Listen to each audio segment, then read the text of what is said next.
রাধে রাধে। একটা ছোট্ট কাহানি নিয়ে এলাম আপনাদের সামনে। আমাদের মনুষ্যদেরকে সবসময় নিজের কর্ম করা দরকার, আর নিজের প্রতি আত্মবিশ্বাস থাকা দরকার। কিন্তু এর মানে এ নয় যে সর্বকার্য আমরা মানুষরা করে দেবো। আমরা মানুষরা কিন্তু সব কাজ করতে পারি না। এমন কিছু কাজ আছে যা আমরা করতে পারি না, সেটা করে কে? ভগবান। তার প্রতি আমাদেরকে বিশ্বাস রাখতে হবে, তার প্রতি আমাদের বিশ্বাস অটল থাকতে হবে। অনেক কাজ আছে যেটা আমরা করতে পারি না, সে করে দেবে। একটা ছোট্ট কাহানি শোনায়। যখন লাক্ষাগৃহকে বাদ, মহাভারতে লাক্ষাগৃহকে বাদ যখন পাণ্ডবেরা লুকিয়েছিল জঙ্গলে, তখন দ্রৌপদীর স্বয়ংবর সভা হচ্ছিল। তখন এই পাঁচও পাণ্ডব ব্রাহ্মণের বেশ ধরে দ্রৌপদীর স্বয়ংবর সভাতে এসেছিল, এবং সেখানে ভগবান শ্রীকৃষ্ণ ছিল, দুর্যোধন ছিল, সবাই ছিল।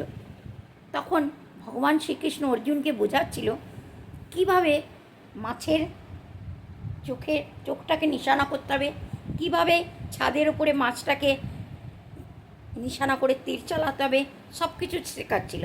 তখন অর্জুন মজা করে ভগবান শ্রীকৃষ্ণকে বলেছিল, সব কাজ আমি করব, তাহলে তুমি কি করবে? বলছে, পার্থ, যে কাজটা তুমি করতে পারবে না ওটা আমি করব। অর্জুন কিন্তু বুঝতে পারেনি। অর্জুন মনে করছে তীর তো আমিই চালাবো, তাহলে পার্থ কি কাজ করবে?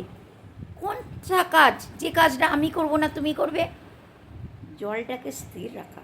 নিচে যে জলটা ছিল, ও ছাদে তো দেখবে না, জলে দেখে তীর চালাবে তো। জলটাকে স্থির রাখা ভগবান কৃষ্ণের কাজ, ওটা আমাদের হাতে নয়। জলটাকে আমরা স্থির রাখতে পারবো না।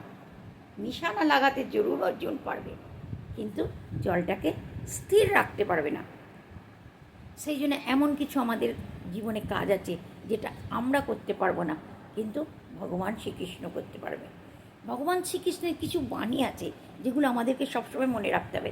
ভগবান শ্রীকৃষ্ণ বলেছেন, মানুষকে এই জন্মের ফল যে এ জন্মে পাবে তা নয়, ইহ জন্মের ফল আমরা পরের জন্মেও পাবো। যেমন দেবকীকে যখন 14 বছর পর ভগবান শ্রীকৃষ্ণ কারাগার থেকে ছোড়াতে এসেছিল, তখন দেবকী বলেছিল, তুমি তো ভগবান, তাহলে তুমি 14 বছর কেন লাগালে আমাদেরকে কারাগার থেকে বের করতে? মাতে, তুমি তোমার কর্মের ফল তোমাকে ভুগতেই হবে। যেদিন তোমার কর্মের ফল শেষ হবে সেই দিন।